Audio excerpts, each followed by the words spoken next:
There was a woman who walked into her manager's office on an ordinary Tuesday morning, placed a single envelope on the desk, and resigned from a job she had given 7 years of her life to. With no backup position waiting, no savings cushion, and no roadmap drawn out in advance. Her colleagues thought she had made the most dangerous mistake of her career. Her parents called that same evening, their voices tight with worry. Even she, if she sits with the memory honestly, will tell you she was frightened in a way she had not been since childhood. That fear was real. She did not pretend otherwise. But something else was real too. Something quieter, something sitting underneath the fear like bedrock. For 7 years she had shown up early and stayed late. She had executed every assignment with precision. She had done everything that was supposed to produce results. And yet success, actual, meaningful, lasting success, kept maintaining the same distance from her no matter how hard she ran. The horizon never got closer. The destination never got less abstract. It was not failure that finally moved her.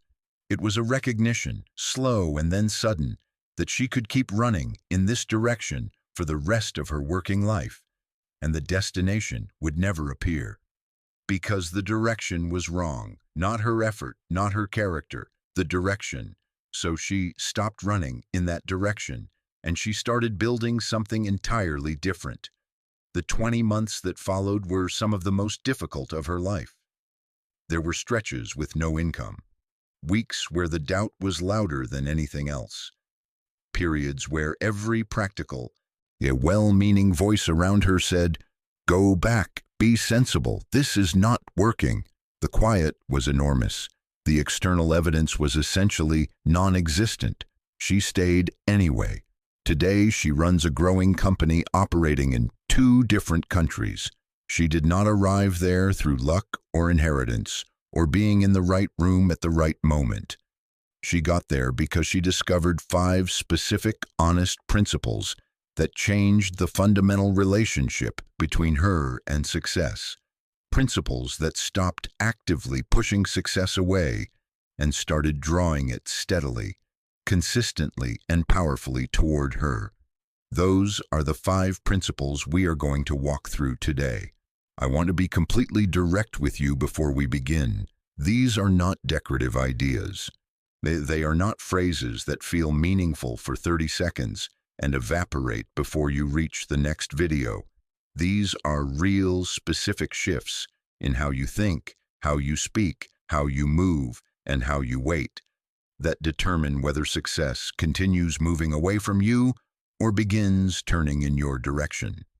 The Stoic philosopher Epictetus, a man who began his life as a slave and ended it as one of the most influential thinkers in Western history, said this: "Wealth consists not in having great possessions, but in having few wants."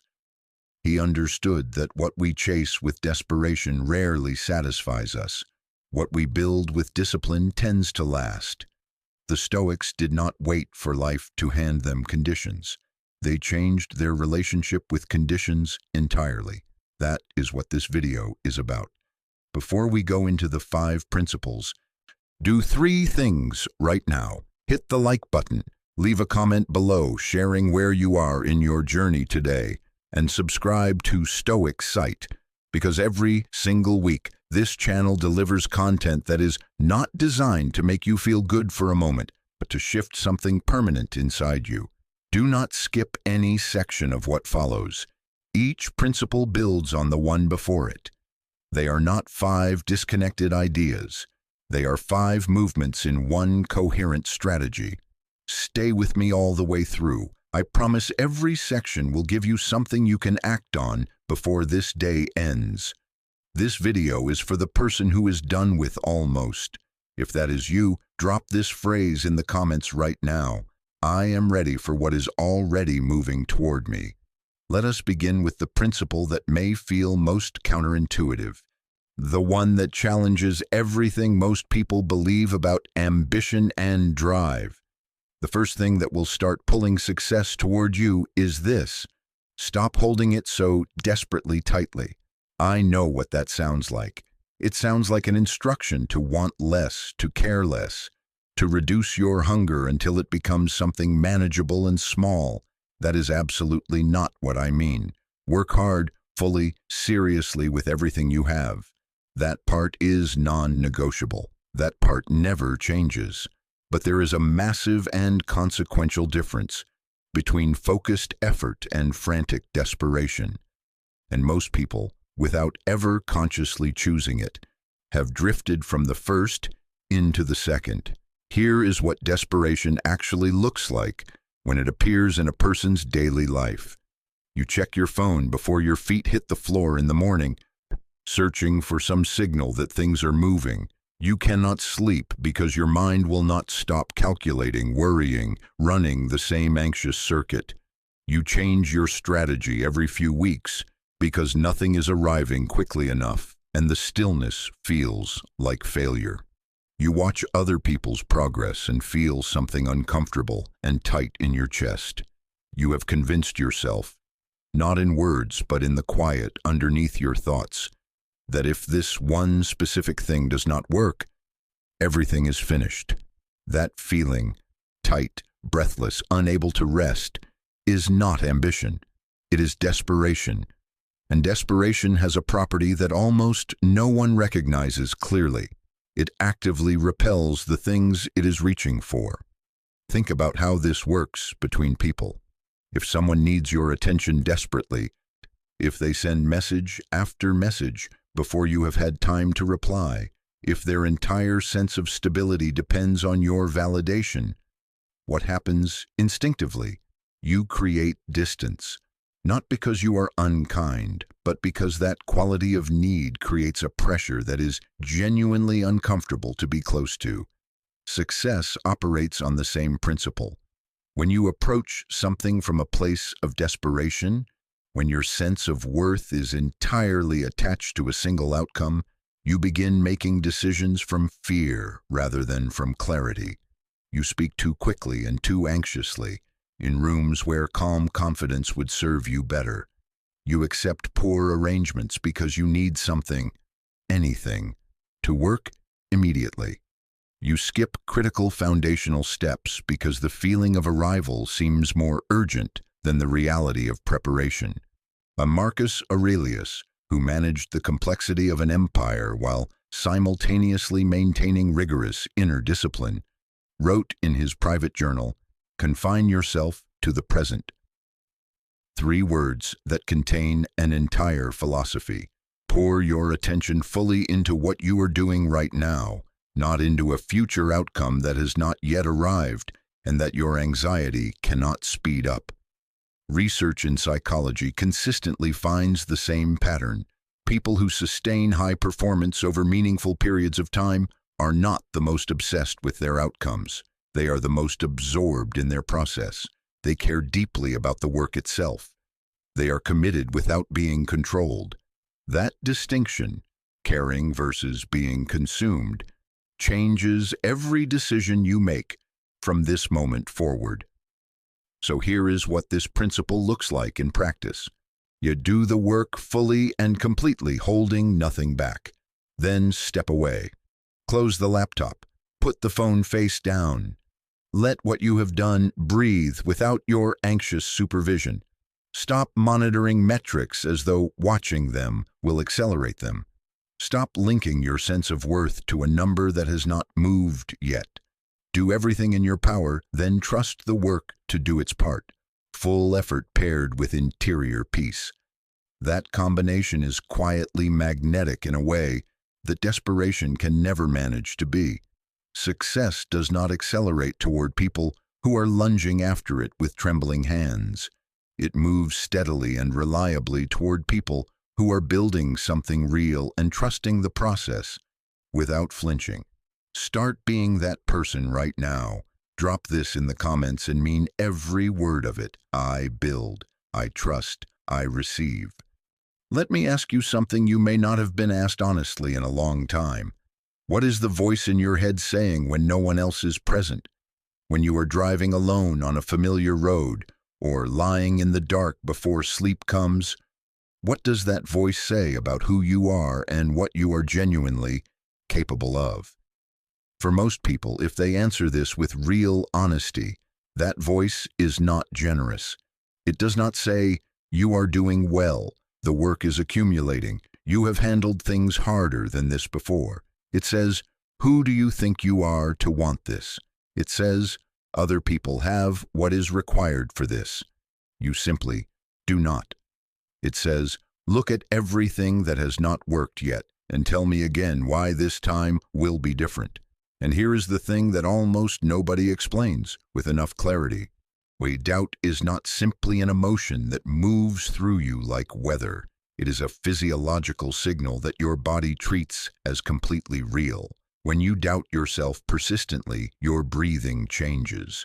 Your voice loses its steadiness in conversations, where steadiness would have been your greatest asset. Your decisions become cautious, careful, minimized. You stay inside situations that are smaller than you have become, because doubt has convinced you that you belong in spaces that fit its story about you, not the story you are actually living.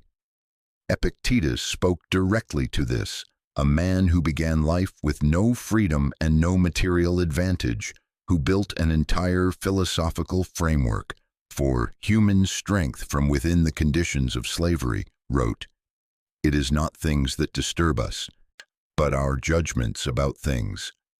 The doubt is not an accurate report on who you are. It is a judgment, and judgments can be examined, challenged, and replaced with something more honest. So how do you actually do that? Not through performance, not through affirmations repeated without conviction until they feel hollow. You do it by building what I would call a personal evidence record, a genuine, specific, living document of the moments when you did something difficult, when you showed up frightened and did it anyway, when you figured out a problem that felt impossible before you began, when you came through for yourself in a way that surprised you. That record is not a vanity exercise. It is data, and your brain responds to genuine data in a way it never responds to borrowed encouragement. When doubt gets loud, you do not shout over it. You bring the evidence forward and let it speak. You remind yourself, not in vague general terms, but in specific remembered detail, that you have already done hard things, that you have already exceeded your own expectations, that your worst moment is one data point in a much longer and more complex story, because here is what doubt does that is almost elegant in its cruelty. It archives your lowest moments with perfect clarity and treats them as defining. It makes your temporary struggles feel like permanent character assessments. They are not. Your strongest moments are equally real. They deserve equal weight in the record. Silence the doubt not by running from it, but by cross-examining it. Build the evidence. Return to it when the internal volume gets unbearable, and watch what begins to happen to the quality of your decisions. Your presence in rooms, your movement through challenges. Drop this below right now. My history proves my strength. This principle is the most straightforward of the 5. It is also the one most silently and consistently abandoned. You cannot tell yourself one story and live a different one and expect success to treat your words as meaningful. Let that sit for a moment. Most people carry a gap, a real, measurable space between the life they say they are constructing and the life their daily hours are actually building. They say they are fully committed to a goal, then abandon it every time genuine difficulty arrives. They say they believe completely in their vision, then never take the kind of risk that genuine belief would naturally and inevitably produce. They say they will do the important thing tomorrow, and tomorrow becomes an address they never quite reach. That gap does not merely slow progress. Every time you say you will do something and then do not do it, you transmit a message directly into your own subconscious. Your word is not worth honoring, even to yourself. And a person who has quietly stopped trusting their own commitments cannot build anything that holds weight. Marcus Aurelius, who had every possible authority to exempt himself from personal discipline, who commanded the largest military force in the world, still wrote in his private journal about the necessity of doing what the moment requires, not performing virtue for observers, actually living it in the privacy of his own choices, when no one was watching, when no credit was available. He understood what modern psychology has since documented thoroughly. When your stated beliefs and your actual behavior contradict each other, your mind experiences a friction researchers call cognitive dissonance. Most people resolve that friction not by raising their behavior, but by quietly lowering their standards. They tell themselves the goal was not that important to begin with. They negotiate their own ambition downward until the gap between where they are and where they said they wanted to go becomes less visible and less painful. That is how years vanish without the sensation of having lost them. The alternative is this: you close the gap one small, specific, kept promise at a time. Not grand declarations, not dramatic pivots. One action today that matches one word you have spoken out loud about who you are in the process of becoming. Then someone who says they want to write and writes one honest paragraph today has more integrity, in the original sense of structural wholeness, than someone who says they want to write and spends the evening reading articles about writing. The paragraph is real. The kept promise is real. And that reality does something profound to the story you hold about yourself. It begins to shift the internal narrative from "I say things I do not do" to "I am someone whose word means something, even privately." That shift, repeated and compounded across weeks and months, produces a genuinely different human being. Let your actions speak the same language as your words. That alignment is one of the clearest and most unmistakable signals that success responds to. Because success, like trust between people, moves toward those who have demonstrated that they can be relied upon when no one is keeping score. You are a builder. Claim it here. My word is my foundation. Let us be genuinely honest about something that is costing you more than you have calculated. How many choices have you delayed or declined because of what someone else might think? How many times did you compress your ambition into something quieter, something less visible, something small enough not to unsettle the people around you? How many ideas have you kept entirely to yourself, in rooms where speaking them aloud would have changed something real? That is not wisdom. That is a self-built enclosure. And the painful and precise irony is this: the people whose opinions you are most organized around are, in the vast majority of moments, simply not thinking about you. Psychologists call this the spotlight effect, our persistent, deeply wired conviction that we are being observed, assessed, and judged far more constantly and carefully than we actually are. In reality, the people around you are almost entirely absorbed in their own fears, their own stories, their own internal negotiations. They have very little remaining bandwidth to consistently and critically evaluate yours. The audience you are performing for has largely already left. You have been performing for an empty room. But even when someone does form a genuine opinion about your path, even when they express skepticism, predict difficulties, or question your direction, I want you to understand something with complete clarity. Their opinion of what is possible for you is built directly from the architecture of what they believe is possible for them. When someone tells you your goal is unrealistic, they are not describing your ceiling. They are showing you theirs. When someone says it will not work, they are not seeing your future clearly. They are projecting their own past onto it. Do not allow another person's limited imagination to become the floor plan inside which you build your life.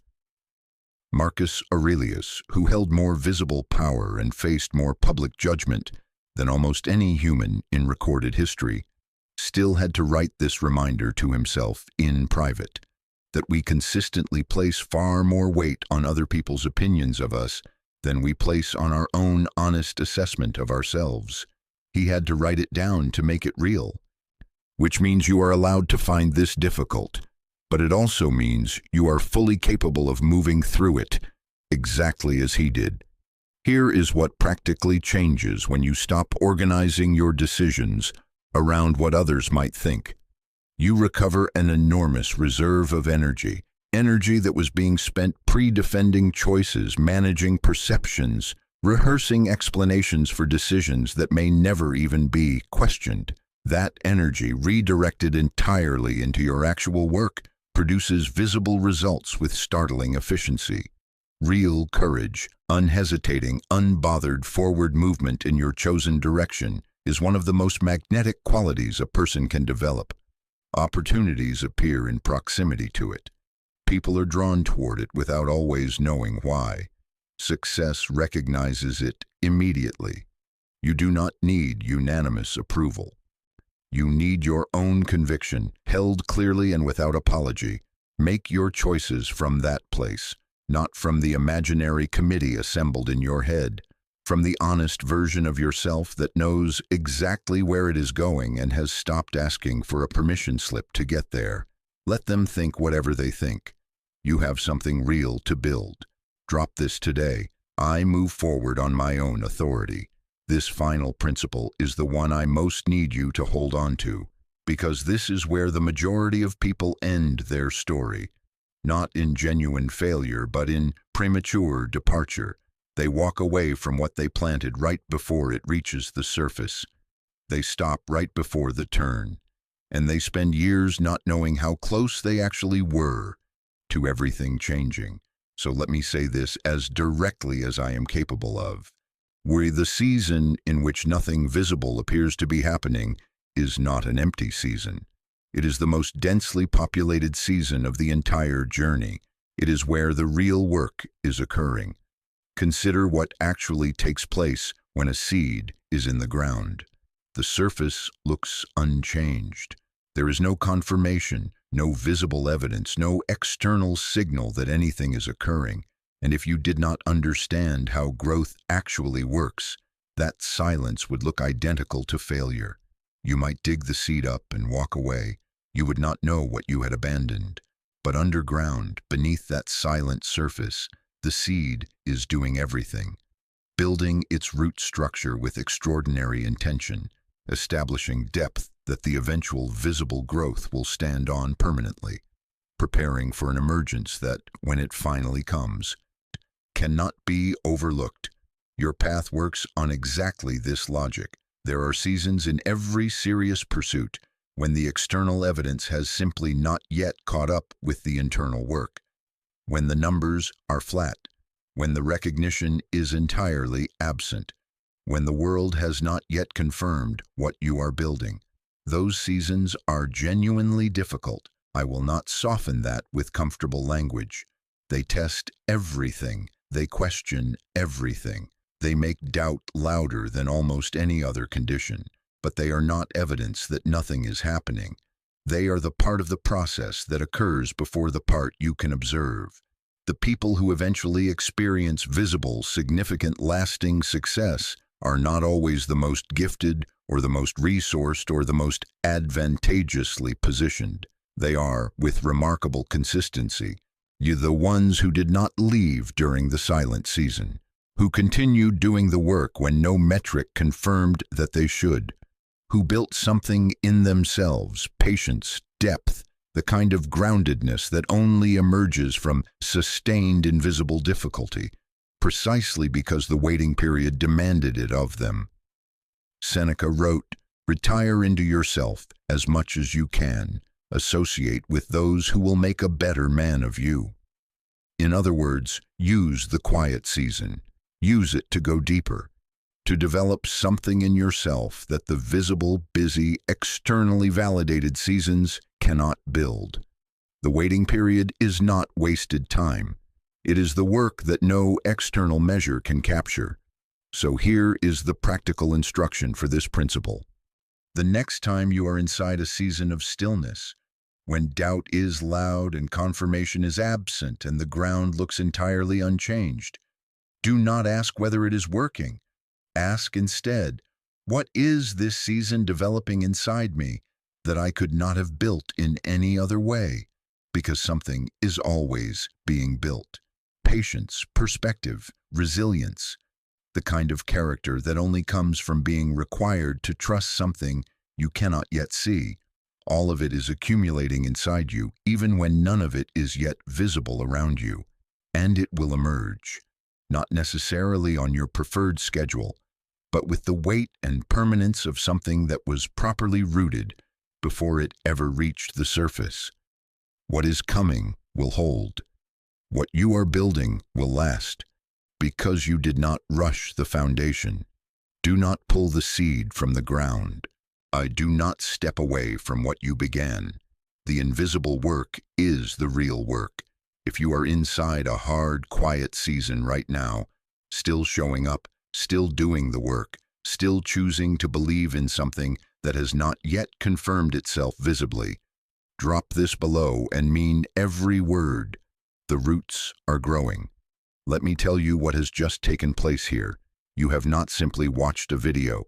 You have sat with 5 principles that, if you genuinely choose to apply them, have the capacity to fundamentally reorient the direction success travels in your life. Not someday. Beginning from the choices you make today. And I want to say something about the fact that you stayed all the way to this moment. That is not a small thing. Most people skip. Most people consume the beginning and scroll away. You stayed. Yeah, that tells me something real about who you are and what you are willing to do with what you receive. So here is what I want you to carry out of this. Not a list. Not 5 bullet points to screenshot and forget before dinner. One honest, settled feeling. The feeling that success is not your adversary. It is not a reward being distributed to everyone except you. It is not playing games with you or skipping you deliberately. It is simply responding to conditions. Conditions you are now aware of and fully capable of creating. Release the grip of desperation. Answer your doubt with real evidence, not performance. Let your actions finally speak the same language as your words. Build your choices from the inside out, not from the imaginary opinions of people who have moved on. And when the season is quiet and the external evidence is entirely absent, stay, build, trust the work you cannot yet see. That woman from the beginning of this conversation, the one who placed the envelope on the desk with steady hands and walked out into an uncertain future, she will tell you clearly that the hardest part of everything she has built was never the labor. It was the months when nothing was visible and she had to choose every single morning to believe in what she could not yet confirm, to act as though her roots were growing when there was nothing above the surface to prove it. That is precisely where you are right now, and that place, difficult, quiet, uncertain as it is exactly where every story worth telling finds its beginning. Your story is not finished. It has barely cleared its own opening. Before you go, hit the like button right now. If anything in this video shifted something inside you, show it. That single action tells this channel that this kind of content is worth continuing to create for you. Drop a comment below and tell me which of these 5 principles you need to work on most honestly right now. This is a community that takes that question seriously. Share this video today, not someday, today, with one person who is somewhere inside a hard, quiet season. Someone who needs to hear that the roots are growing even when there is nothing above the ground to show it yet. And subscribe to Stoic site. Next week, we go somewhere even deeper and you will not want to arrive having missed this one. Success does not find the fastest. It finds the one who never stopped. You are closer than the silence is telling you. You are stronger than the waiting makes you feel. What is moving in your direction right now is larger than anything you have been through. Stay the course. The pull is already in motion. Leave your mark in the comments for the person who arrives here after you. Let your words be what keeps them going.